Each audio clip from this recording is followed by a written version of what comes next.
Welcome to Farooq Digital Academy. Hello dear student, how are you? I hope you all are very well by the grace of Almighty Allah. I am fine too. If you are a student of JSC, SSC and HSC, then this class is for you. Today you are going to enjoy the rules of passage narration from 10 to 17. Are you mentally ready? Then let's start the class. প্রিয় শিক্ষার্থী বন্ধুরা, আমরা passage narration part 2 তে 1 থেকে 9 পর্যন্ত খুবই গুরুত্বপূর্ণ কিছু নিয়ম আলোচনা করেছিলাম। তো তোমরা নিশ্চয়ই সেগুলো দেখেছিলে। তো শিক্ষার্থী বন্ধুরা, সেই নিয়মগুলো অবশ্যই তোমাদের দেখতে হবে, তাহলে আজকের ক্লাসটি তোমাদের জন্য আরো বেনিফিটেড হবে। তো তোমরা যারা এখনো ক্লাসটি দেখো নাই, আমি তোমাদের সুবিধার জন্য ক্লাসটি আই বাটনে দিয়ে দিলাম, তোমরা দেখে আসবে। তো শিক্ষার্থী বন্ধুরা, আমাদের আজকে আলোচনার বিষয় রয়েছে রুল 10 থেকে 17 পর্যন্ত মোট 7টি নিয়ম। তো শিক্ষার্থী বন্ধুরা, 8টি নিয়ম রয়েছে আজকে, 10 থেকে 17 পর্যন্ত 8টি নিয়ম।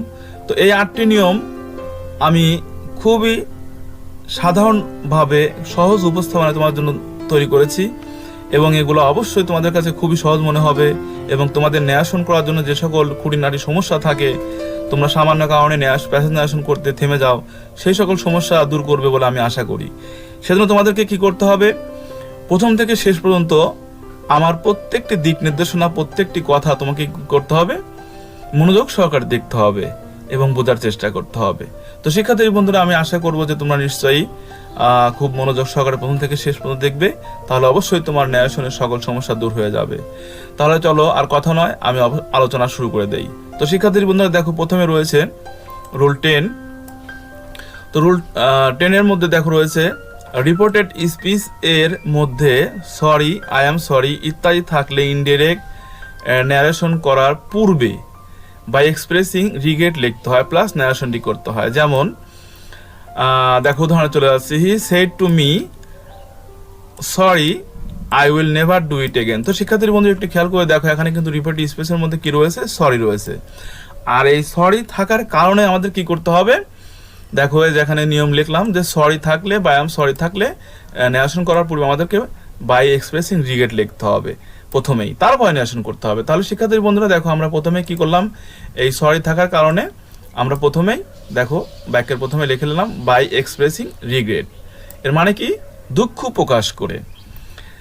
এরপর দেখো ন্যারেশনটা করতে হবে, she said to me she told me হয়ে গেল। তোমরা জানো যে সেড টু কি হয়ে যায়, টোল্ড হয়ে যায় অ্যাসার্টিভ সেন্টেন্সে। তো শিক্ষার্থীর বন্ধুরা, তাহলে এখানে কি বললো সে, দেখো by expressing regret she told me, দুঃখ প্রকাশ করে সে আমাকে বলল।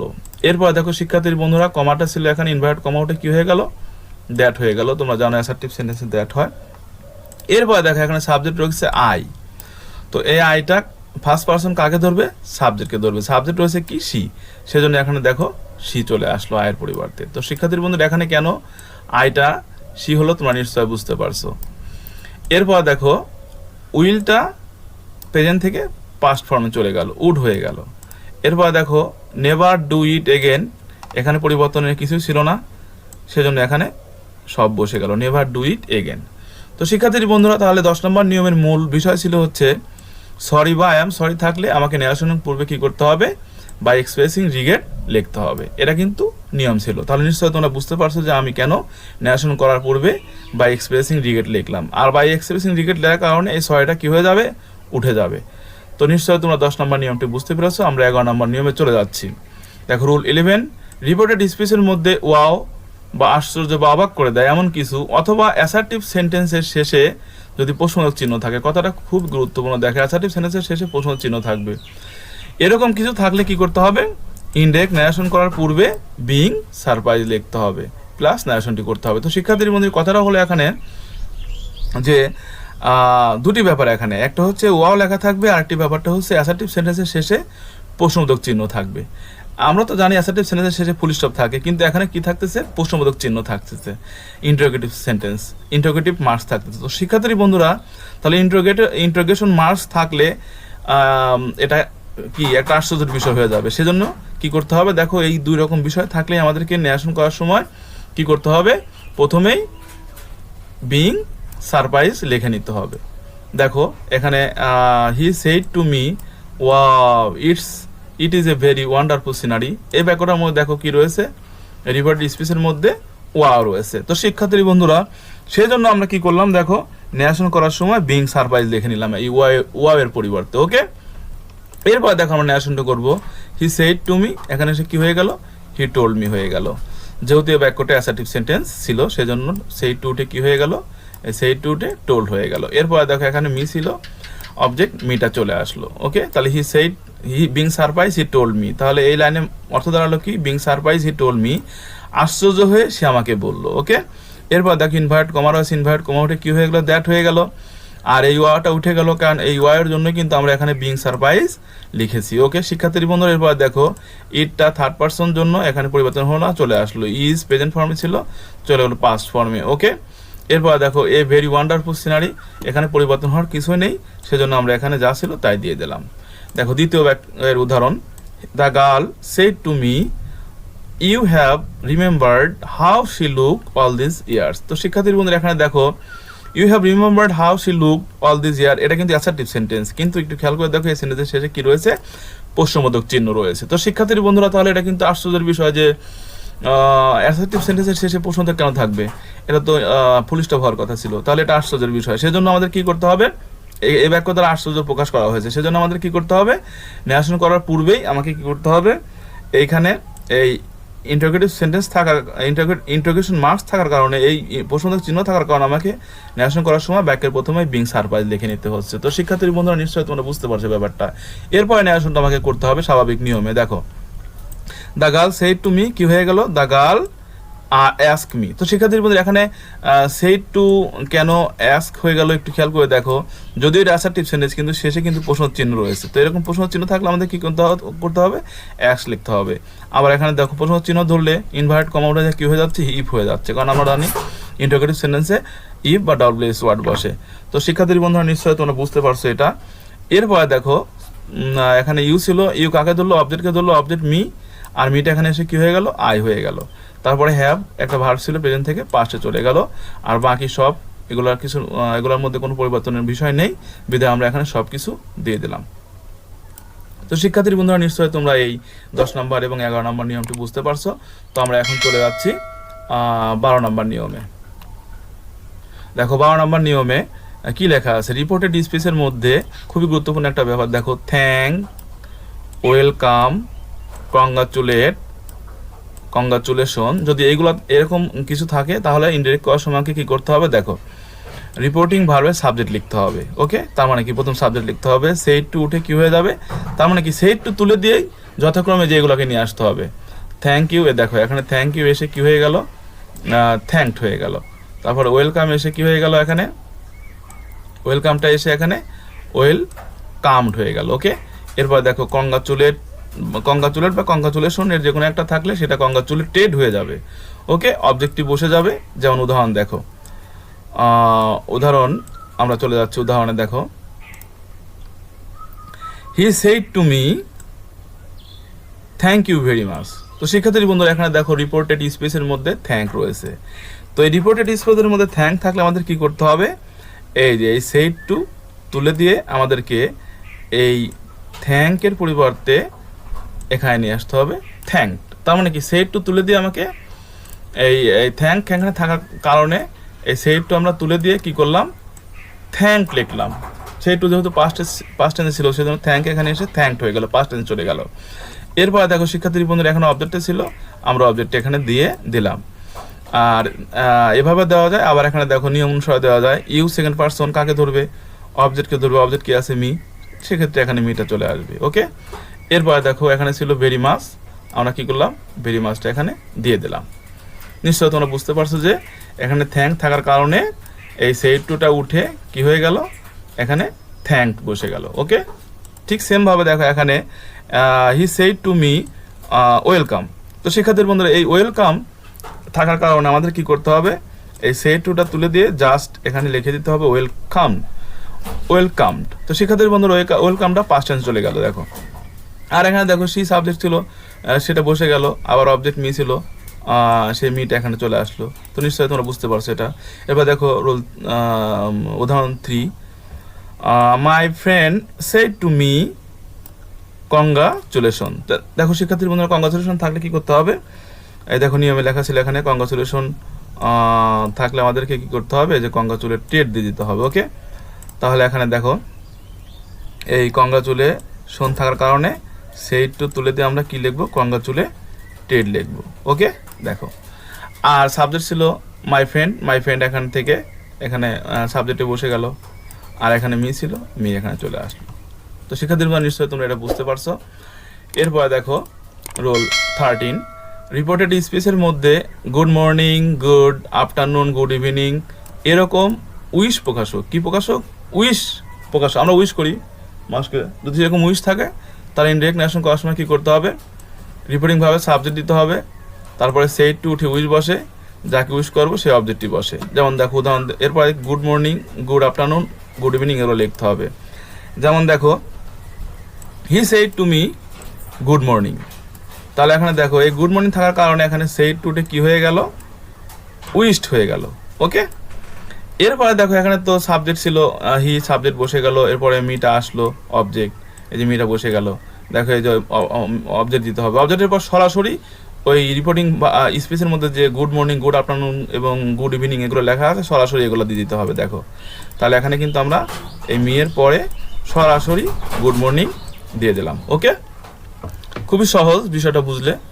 তো শিক্ষার্থীর বন্ধুরা, এরপর আমরা চলে যাচ্ছি রুল 14-এ। দেখো রিপোর্টেড স্পিচের মধ্যে good night, good bye, good fair এরকম বিদায় প্রকাশক, কি প্রকাশক, দেখো বিদায় প্রকাশক কিছু শব্দ থাকলে আমাকে ইনডিরেক্ট করার সময় কী করতে হবে, রিপোর্টিং ভার্বের সাবজেক্ট লিখতে হবে, সেই টু উঠে বেইট লিখতে হবে, কারণ বেইট মানে হচ্ছে বিদায় জানানো। এরপরে যাকে বিদায় দেওয়া হচ্ছে সেই অবজেক্টটি লিখতে হবে। এরপরে যে আমরা যা বলে বিদায় দিচ্ছি সেই কথাগুলো লিখতে হবে। দেখো good night, good bye, farewell ইত্যাদি লিখতে হবে। যেমন দেখো he said to me good night. তো শিক্ষার্থীর মধ্যে এখানে গুড নাইট বলে আমরা বিদায় দিচ্ছি, সেজন্য এখানে দেখো এখানে সাবজেক্টটা কিন্তু বসে গেল। এরপরে দেখো এই গুড নাইটের কারণে সেড টুটা উঠে কি হলো, বেইড হয়ে গেল। ওকে, এরপর অবজেক্ট ছিল মি, মিটা এখানে চলে আসলো, আর দেখো এখানে এই গুড নাইটটা সরাসরি এখানে এসে বসে গেল লাস্টে। এরপর দেখো রুল 15, রিপোর্টেড স্পিচের মধ্যে এক্সকিউজ মি, লিসেন, হ্যালো ইত্যাদি থাকলে ইনডিরেক্ট ন্যারেশন করার সময় ন্যারেশন করার পূর্বে কি লিখতে হবে, বাই ড্রয়িং অ্যাটেনশন লিখতে হবে, প্লাস ন্যারেশনটি করতে হবে। তো শিক্ষার্থীর মধ্যে বাই ড্রয়িং অ্যাটেনশন মানে কি, দৃষ্টি আকর্ষণ করা। আমরা কিন্তু এক্সকিউজ মি বা লিসেন, হ্যালো এগুলো কিন্তু দৃষ্টি আকর্ষণ করার জন্যই বলি। তো শিক্ষার্থী বন্ধুরা, তাহলে দেখো ন্যারেশন করার পূর্বে এটা লিখতে হবে আমাকে। তাহলে এখানে উদাহরণটা দেখো, he said to me excuse me, can you help me. এখানে দেখো রিপোর্ট স্পেসের মধ্যে এক্সকিউজ মি রয়েছে, তাহলে এই এক্সকিউজ মির পরিবর্তে আমরা কী লিখবো, প্রথমে আমরা বাই ড্রয়িং অ্যাটেনশন লিখবো। ওকে, দৃষ্টি আকর্ষণ করে। এরপরে দেখো he said to me, sorry she said to me, she ask me, she ask me, তার মানে কি, এই যে এরা প্রশ্নবোধক বাক্য ছিল, সেজন্য আমাদেরকে সেড টু পরিবর্তে কি লিখতে হচ্ছে, সেড টু হয়ে গেল অ্যাস্ক। ওকে, তাহলে কি, শি অ্যাস্ক মি, তাহলে দৃষ্টি আকর্ষণ করে সে আমাকে জিজ্ঞাসা করলো।